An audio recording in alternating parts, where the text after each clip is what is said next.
अंगणवाडी सेविकांसाठी आताच्या क्षणाची सर्वात मोठी ब्रेकिंग न्यूज आहे. मोठा निर्णय आहे ते म्हणजे अंगणवाडी सेविकांचा लाडक्या बहिणींची प्रत्यक्ष पडताळणी करण्यास विरोध.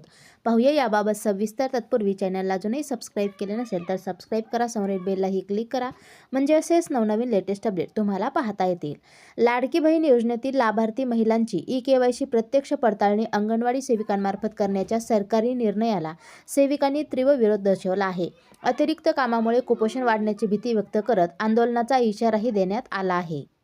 लाडकी बहीण योजनेतील हजारो लाभार्थी महिलांची तांत्रिक अडचणीमुळे ई-केवायसी पूर्ण होऊ शकली नाही, तर अनेकांची ई-केवायसीत विचारल्या गेलेल्या किचकट प्रश्नांची उत्तरे चुकल्यामुळे त्यांचे हप्ते रखडले आहेत. या प्रकारामुळे लाभार्थी महिलांमध्ये तीव्र नाराजी पसरली असून ती दूर करण्यासाठी सरकारने आता अंगणवाडी सेविकांच्या मदतीने घरोघरी जाऊन प्रत्यक्ष पडताळणी करण्याचा निर्णय घेतला आहे. मात्र या निर्णयाला अंगणवाडी सेविकांनी तीव्र विरोध दर्शवल्याने लाडक्या बहिणींची ई-केवायसी प्रक्रिया पूर्ण होणार का, हा प्रश्न निर्माण झाला आहे.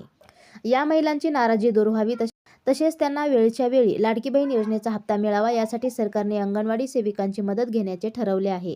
अंगणवाडी सेविकांमार्फत लाभार्थी महिलांची प्रत्यक्ष पडताळणी करून घ्यावी, अशा सूचना राज्यातील सर्व जिल्हाधिकाऱ्यांना देण्यात आल्या आहेत. राज्याच्या महिला व बालविकास मंत्री आदिती तटकरे यांनी या संदर्भातील घोषणा त्यांच्या एक्सवरून केली आहे. परंतु या निर्णयाची अंमलबजावणी होण्याआधीच अंगणवाडी सेविकांच्या संघटनेने या प्रत्यक्ष पडताळणीच्या कामाला विरोध दर्शवला आहे.